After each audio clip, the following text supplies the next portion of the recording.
I am going to move on to the final step in training. We are at step 4. This is, again, you've learned about 2 of the sharing options. The third sharing option is we only have in place for competitions. We are planning on hosting this in a number of places that aren't hosting competitions, just are opening this up for people to kind of play around with the boundaries of their district. But in a competition, it's nice to be able to see where you fall in comparison to other people's plans, where your plans have met the criteria and how well you've met them. So this is one of the steps that we will have access to when this competition launches. You will be able to verify your plan and submit it to what we're calling leaderboards.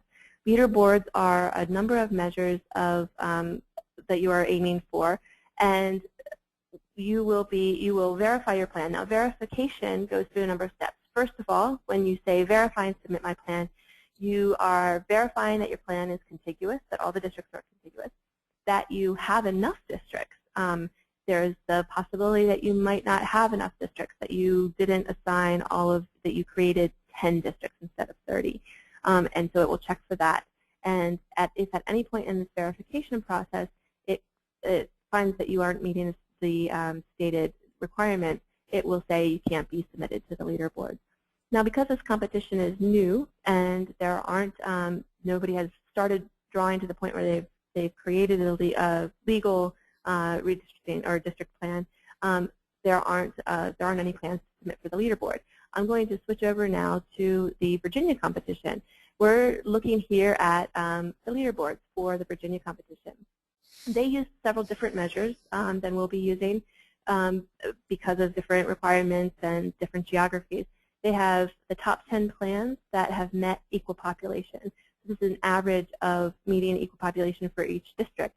Now, it looks like somebody here, Griffin 1, submitted 5 plans here that were within one. This is one person off from the target population, which is fabulous. They really, really focused on that, and it got very close.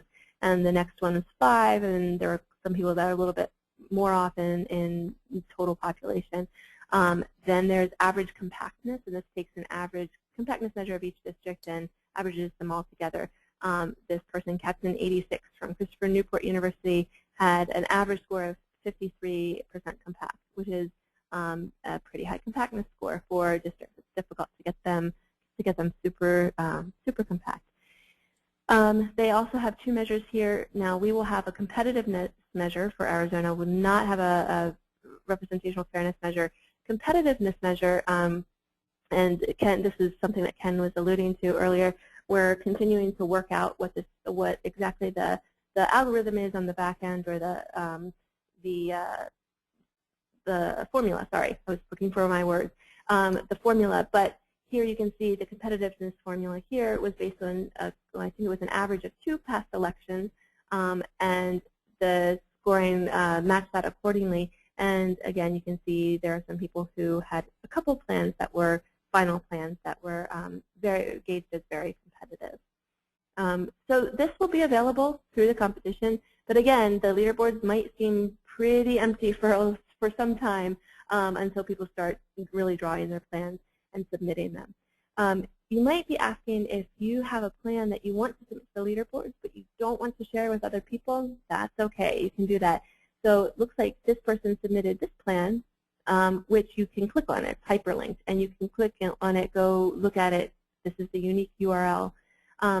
This one they didn't share with anybody, and so it's not. You can't click on it. You can't access this plan.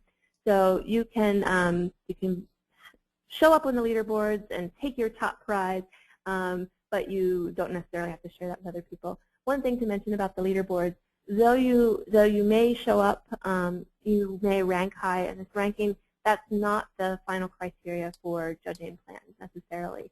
There is a fair amount of criteria that goes into judging each plan that goes beyond the leaderboards. The leaderboards just serve as kind of a fun way to be competitive and gauge the success of your plan.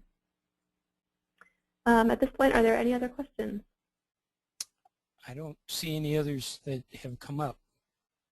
Okay. Well, again, we will be generating some. Go ahead, Ken. Yeah, sorry. I did want to address one. I see that Jill asked, for congressional districts, how do we add new districts? Oh, good question. So for congressional districts, let's go back here to draw. I think I'm in a state plan, so I'm going to switch over here to a congressional plan, and I'll go with a template. So this is the congressional template. I'm going to name my plan again, 3. Make sure I get a unique name. That's another thing to point out. You can't name the plan the same thing twice. So I tend to do that as I demo this a lot. So I've come up with a numbering system. So it will draw my plan. That's a very good point. Right now there are only 8 districts, and Arizona has gained a congressional district. So when you are editing, the Assign tool has right now, and again, we're working this one out, and it should be ready tomorrow morning. But there are 2 unassigned districts, and in fact, there should only be 1. This unassigned district is actually District 9, and that will show up as District 9. So what you can do here, as you can see, all of the underlying geography is currently assigned. What you can do is you can go to your unassigned tool, and let's see here. Here we go. Sorry. Grab my unassigned tool, and you can select a district to unassign. It asks you to confirm, would you like to unassign the geography in District 2? And I say OK, and it's going to take all of that geography, unstamp it with District 2, and now it's available for me to edit. So now I can create 2 districts out of this. So I could potentially zoom in here, grab half of these blocks, assign them to District 2, and the other half and assign them to District 9. Looks like also there was a question about, there was in a news article that Maricopa County Elections appears to be interested in getting rid of 300 to 400 precincts. And is this covered under the redistricting rules? Ken, do you know? Yeah, let me pop in on that. I know that county recorders have the ability to alter precincts between elections. I don't know to answer that question. It's not something that we've been working on. I would find it very difficult to believe that any county recorder is going to get rid of hundreds of precincts.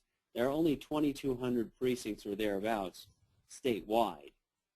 So the loss of 100 or so precincts would make counting votes very difficult, especially given that the population has increased over the last 10 years.